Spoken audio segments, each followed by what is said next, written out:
তিনি 1960 সালে লন্ডনে জন্মগ্রহণ করেন এবং অল্প বয়স থেকেই তার জ্ঞান চর্চার প্রতি ঝোঁক ছিল।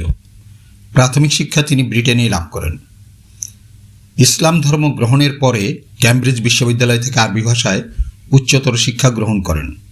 পড়াশোনার সময়েই ইসলামী সভ্যতা ও ধর্মীয় চিন্তাধারার প্রতি তার গভীর আগ্রহ জন্মায় এবং পরে তিনি মুসলমান হয়ে যান। এখন তিনি শায়েখ আব্দুল হাকিম মুরাদ নামে পরিচিত। তিনি প্রথম জীবনে স্বনামধন্য একজন গোঁড়া নাস্তিক ছিলেন। ইসলাম ধর্মকে হেয় করতে যেয়ে তার নাস্তিক্যবাদ জীবনের মোড় ঘুরে যায়।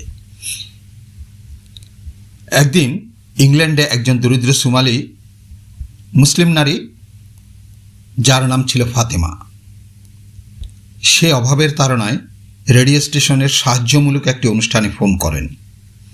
অসংখ্য শ্রোতার মধ্যে একজন নাস্তিক ব্যক্তি সে অনুষ্ঠানটি শুনছিলেন। সে ওই অনুষ্ঠান থেকে ওই নারীর ফোন নম্বর ও ঠিকানা সংগ্রহ করেন তাকে নিয়ে উপহাস করার উদ্দেশ্যে। কিন্তু নম্বর ও ঠিকানা পাওয়ার পর তিনি নিজের ব্যক্তিগত সেক্রেটারিকে নির্দেশ দেন ওই নারীর জন্য খাবার দাবার ও অন্যান্য প্রয়োজনীয় জিনিসপত্র প্রস্তুত করে তার বাড়িতে পৌঁছে দিতে। তিনি সেক্রেটারিকে বলেন, যদি সেই নারী জিজ্ঞাসা করে এই সাহায্য কে পাঠিয়েছে, তাহলে বলে দেবে এটা শয়তানের পক্ষ থেকে।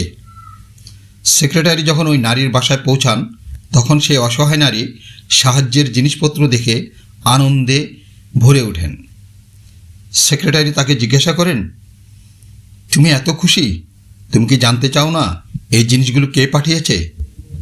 সহজ সরল সেই নিরক্ষর নারী ফাতেমা বললেন, আমি জানতে চাই না এবং আমার তাতে কোনো আগ্রহও নেই, কারণ যখন আল্লাহ কোনো কিছুর ইচ্ছা করেন তখন শয়তানরাও তার আদেশ মানতে বাধ্য হয়। ফাতেমার এই উত্তর শুনে সেই নাস্তিক ইংরেজ চিন্তাবিদ ডক্টর টিমোথি উইন্টারকে গভীরভাবে প্রভাবিত করে। এরপর তিনি ইসলাম নিয়ে গভীর অধ্যয়ন করে শেষ পর্যন্ত ইসলাম ধর্ম গ্রহণ করে নিজের নাম রাখেন আব্দুল হাকিম মুরাদ। বর্তমানে তিনি বিশ্বের অন্যতম খ্যাতিমান ইসলামী চিন্তাবিদ, আলেম ও ধর্মতত্ত্ববিদ।